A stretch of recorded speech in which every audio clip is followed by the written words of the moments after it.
On today's show, we're going to look at Jameson Taillon and Luis Severino's 2022 seasons. We're going to look at their best games and possibly some of their worst games. Plus, which Yankee hitters are going to benefit from the shift ban? Find out next on an all-new Locked On Yankees.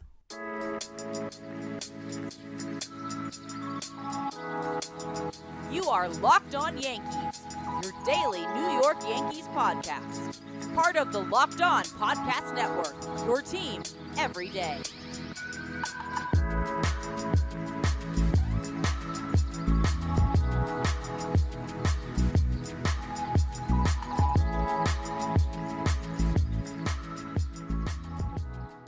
Happy Tuesday, Yankee fans. Welcome to Locked On Yankees, which is part of the Locked On Podcast Network, your team every day. I'm your host, Stacey. I'd like to thank you for making Locked On Yankees your first listen every day. We're free and available on all platforms, including Apple, Odyssey, Spotify, and Stitcher. You can watch and subscribe to us on YouTube. Also hit the thumbs up button to like our videos and the bell so you're notified as soon as our videos go live. So I hope you're all having a lovely Tuesday evening. We're going to look at Luis Severino and Jameson Taillon. Both had very different seasons. Taillon was pretty healthy the whole time. Luis Severino, not so much. So we're going to look at how they did in 2022. And there's one particular Luis Severino game that I forgot about, that I blocked out of my memory, because it was a game in which he did really well, and then his bullpen exploded.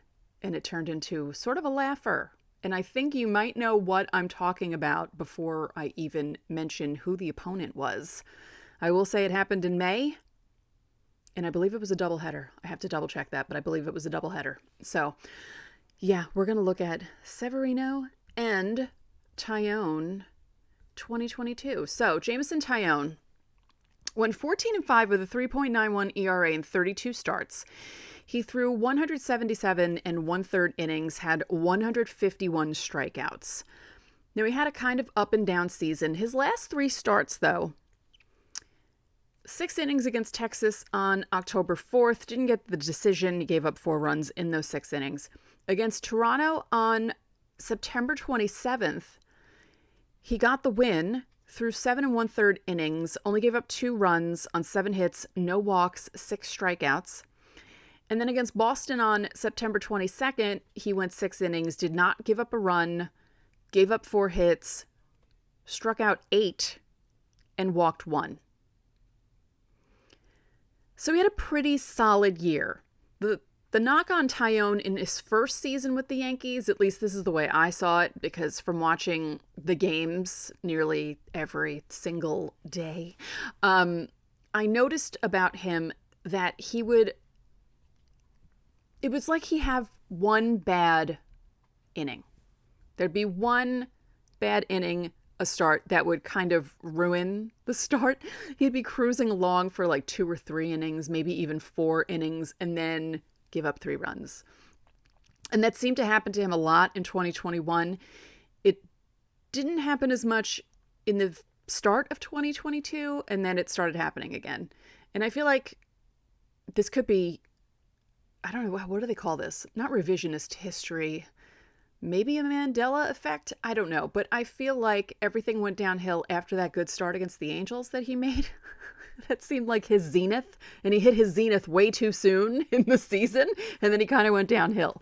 But, 14-5 with a 3.91 ERA isn't terrible. Yes, the ERA is high. And I know wins and losses don't count. But he helped the Yankees win with those starts that he made. So, not terrible. But let's look at his WPA games, the highest. And funnily enough, if I'm looking correctly, that game against the Angels that I mentioned, that's the one where he went 8 innings. It was his 5th highest WPA game. His highest was against Tampa on May 27th. The Yankees won 2-0. He went 8 innings in that game as well, only gave up 2 hits, struck out 5. And he had a WPA of 0.491, so nearly half a game. Nice job.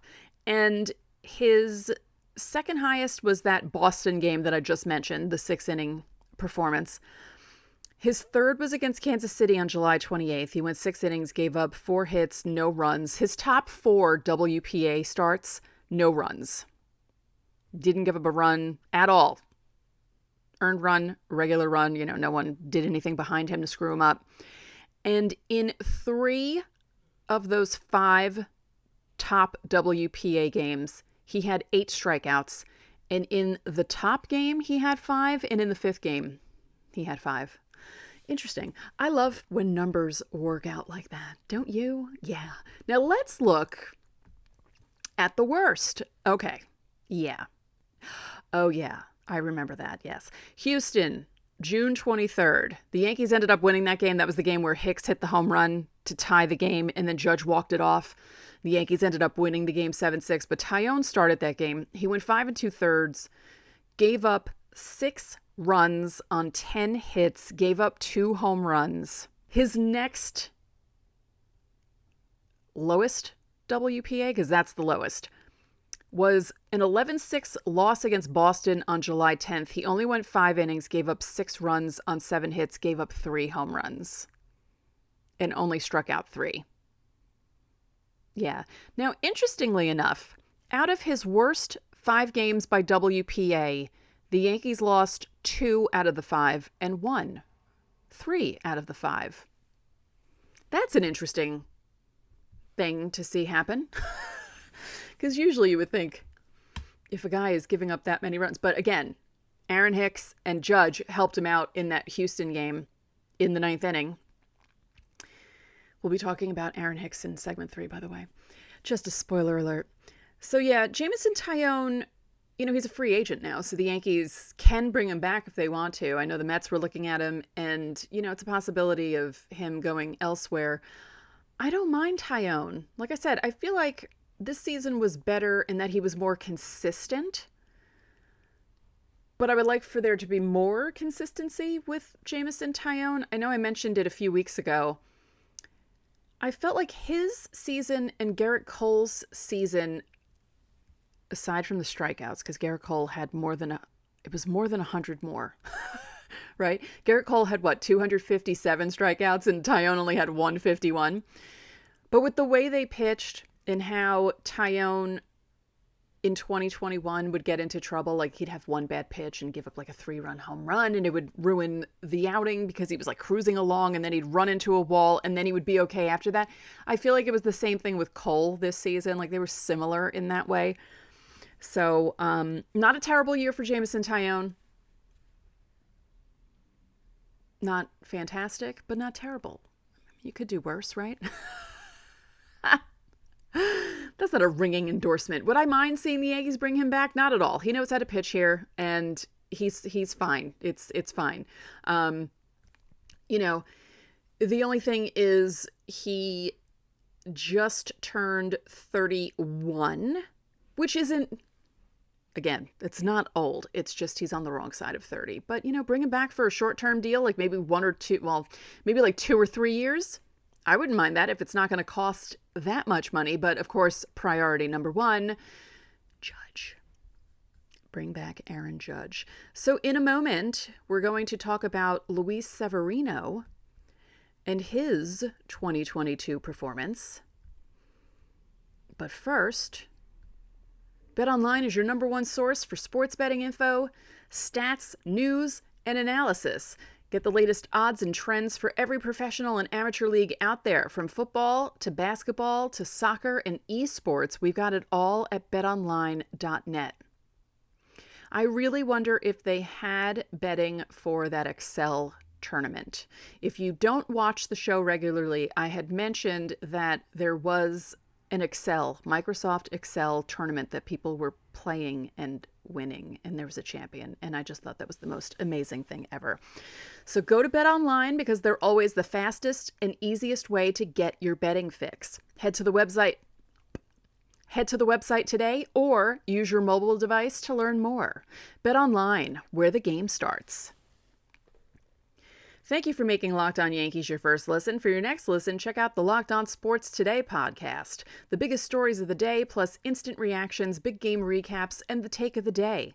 Available on the Odyssey app, YouTube, or wherever you get your podcasts.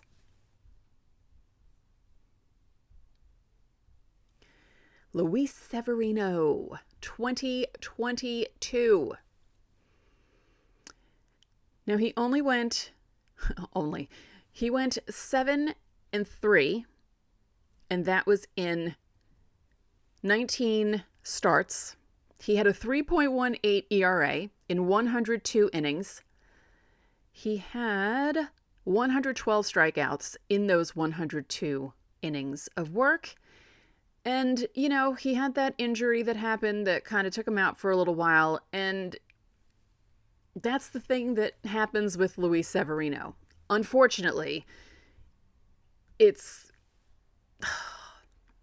don't even like saying this, but it's true. It's not a matter of if he's going to get injured. It's a matter of when he's going to get injured and how severe the injury is going to be and how many games is he going to miss. Is he going to miss a full season? Is he going to miss a half season?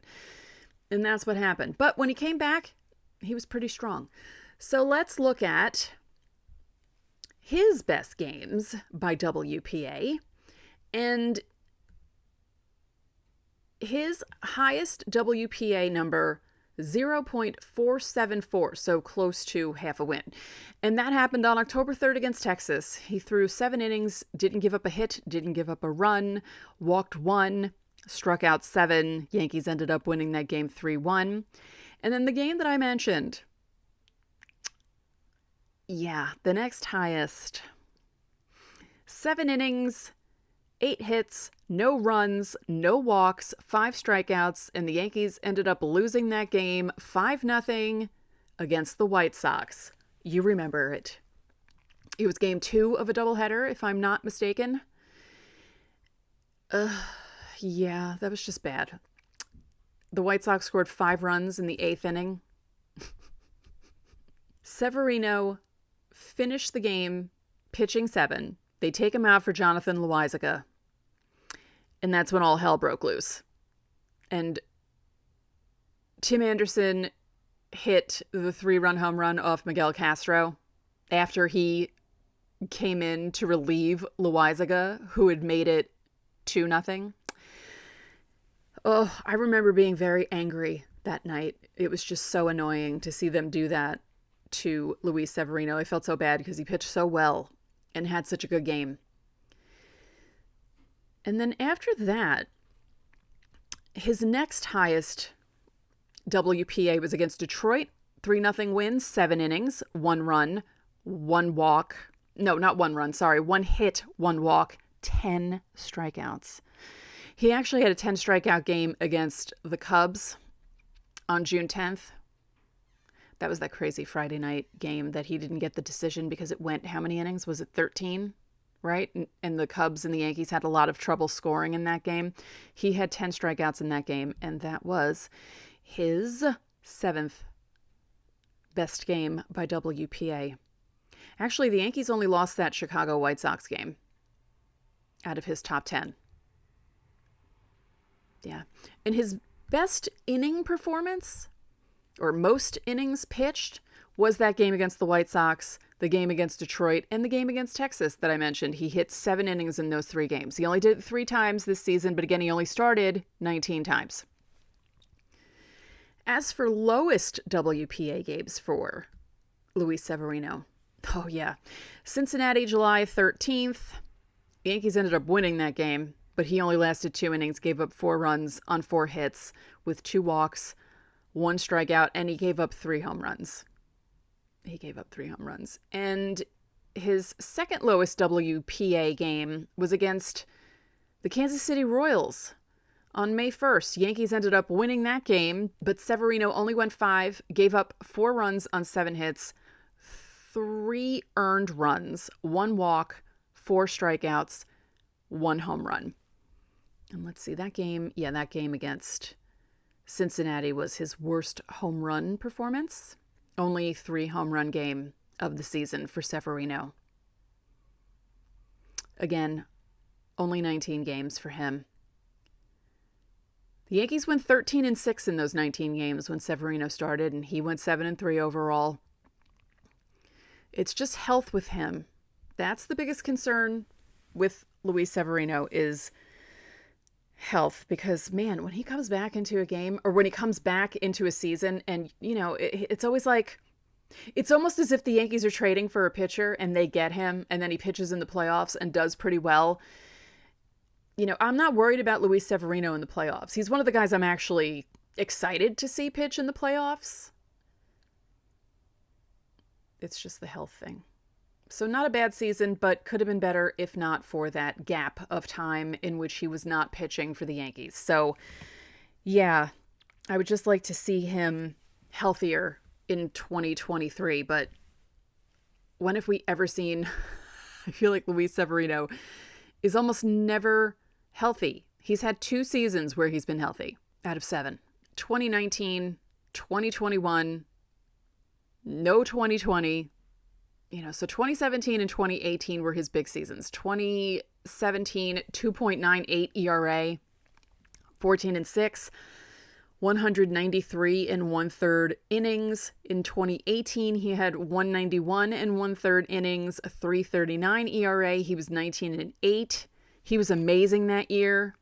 I would like a return of a hybrid Luis Severino of 2017, 2018. Luis Severino. That would be great. So in a moment, who is going to benefit from the shift ban? I will, because I won't have... I don't like the shift. Should I admit this now? We'll talk about it in the next segment. But first... who will benefit from the shift ban? I mentioned Anthony Rizzo in his episode. I feel like there are a lot of times where he had hits taken away from him because he tends to pull the ball, and they tend to shift for him a lot. And yeah, I feel like he's going to benefit. But it seems Aaron Hicks is also going to benefit from this shift ban. Gary Phillips of SI.com. Which Yankee hitters will benefit most from MLB's shift restrictions? That's right. It's not really a ban. It's a restriction. They're going to limit things and limit the number of guys going past second base. Is that what the gist is? The rules limiting the shift will require all 4 infielders to place both feet within the outer boundary of the infield, and there must be 2 infielders on each side of second base. It's going to be interesting. It really is. I really think that there are going to be a lot of guys whose averages go up. A lot of people complain about the low averages, and I know there are more strikeouts because pitchers are insane. They're throwing the ball harder. They have wicked movement on these pitches. There are guys who are throwing pitches that are 98 miles an hour with movement. That's frightening. So I know that there are a lot of strikeouts because of that, but there's also a lot of hits taken away because of the shift. So it's going to be interesting to see if there's going to be a resurgence, let's say, in batting average, and you're not going to see a lot of these guys hitting in the below 250s. And maybe some of these guys who were having issues getting their batting average up might be hitting more like 265, 270 instead of 210, 220. So Aaron Hicks is one of the guys that Gary Phillips mentioned. And this is what he said in his article, because he articulates it much better than I ever could. As a left-handed hitter, Hicks faced the shift 92.6% of the time over 325 plate appearances last year, the highest percentage on the Yankees and the 11th highest in Major League Baseball. But the switch hitter only saw the shift 6.5% of the time over 123 plate appearances from the right side. You tend to see that, though, right? Because I remember years ago, when they used to shift on Jason Giambi all the time. And I always felt like the shift was usually only for left-handed hitters. You sometimes see it with righties, but it's usually left-handed hitters when you see the shift. So yeah, that'll be an interesting thing. He was below average in 2022. We all know that, and we will talk about that on his episode. But he can use all the help he can get, really. And he has a 47.5% pull rate So if shifts are cut down when he's batting from the left side and he pulls the ball and there's not that extra infielder with the triangle, and if you're not watching on YouTube, you know what I'm talking about, because if you've watched enough baseball, you know exactly whenever someone hits into the teeth of the shift, as Michael Kay says, it's that one guy halfway through the outfield that always swallows up the ball and takes the hit away from whoever is hitting it. So, yeah, I feel like Rizzo and Hicks will definitely benefit from this. Matt Carpenter faced the shift 89.5% of the time over 152 plate appearances in 2022, the 21st highest rate in baseball. He's a 60% pull hitter, but he took advantage of the short porch and hit 15 home runs. So he might actually have a better season in 2023 if he stays healthy, because with the shift gone and with his advanced age, and maybe he's not going to hit the ball as high and as far as he did in 2022, and this might actually help him. So that'll be interesting to see. Rizzo, 82.6% of the time he faced the shift. That was in over 539 plate appearances. That's 53rd overall. He was the Yankees' only everyday player who saw the shift more than 80% of the time last year. He made contact 78.7% of the time and pulled the ball 48.1% of the time last year. So yeah, he's definitely going to hit more. He'll definitely hit more. So this might actually, I don't want to predict anything, but I think if Aaron Hicks is healthy in 2023, same thing with Rizzo, because, you know, we had issues with Rizzo's back last year and the strange migraines from his epidural that he got from the back injury, and Hicks was coming back from the wrist surgery, which we all thought was going to make it a slow comeback for him, but last year was just awful for Hicks. So this shift restriction should help Hicks a lot. So don't be surprised if you see a bounce back season for Hicks if he stays healthy. Rizzo at 32 home runs. Yes, his batting average was low, but maybe it'll go up. Maybe he'll have 29, 28 home runs and have a batting average that's more 275-ish, 280. That would be great. It'd be fantastic. And one thing before we go, it seems Tommy Kahnle is getting some looks from people in free agency. He pitched for the Dodgers in 2022, and he posted a 1.04 ERA in just 8 2/3 innings in September, but with 9 strikeouts. He underwent Tommy John surgery in 2020, which ended his 4-year stint with the Yankees. And I was so bummed when they lost Kahnle. Kahnle was hilarious. He was one of those guys who was just really gregarious, and I liked watching him on the team. He was great. But there are a lot of people who are interested in him. Apparently, more than 10 teams are interested in signing him. Doesn't say if the Yankees are. I wouldn't mind a Tommy Kahnle New York Yankees reunion. That could be cool. Tommy Tight Pants making it back. And if you don't know about that nickname, just look at pictures of Tommy Kahnle and you'll understand what I'm talking about. So, coming up, we'll be discussing some of the infielders for the Yankees that we didn't touch upon yet. We're going to be looking at Josh Donaldson and Isaiah Kiner-Falefa. Those will be the next 2 players that we look at, and any free agency news that pops up we'll be talking about on the next show, and if anything happens with the Yankees, we will discuss it. But for now, that's it for this episode of Locked On Yankees, which is part of the Locked On Podcast Network, your team every day. I'd like to remind you that you can listen to this show in every podcasting platform available. You can watch and subscribe to us on YouTube. Again, like and comment on YouTube as well. Click the bell notification so you know when our videos go up. Once again, I'd like to thank you for making Locked On Yankees your first listen today. For your second listen, check out the Locked On Sports Today podcast. From the games that matter the most to the biggest stories in sports, go beyond the scoreboard and behind the scenes with local experts and insights only Locked On can provide. Locked On Sports Today, available on this app, YouTube, or wherever you get your podcasts. One more thing, if you could be so kind, please rate the podcast and spread the word about this podcast to your fellow Yankee fans. We would really appreciate it. Enjoy your Tuesday, and I will talk to you all tomorrow.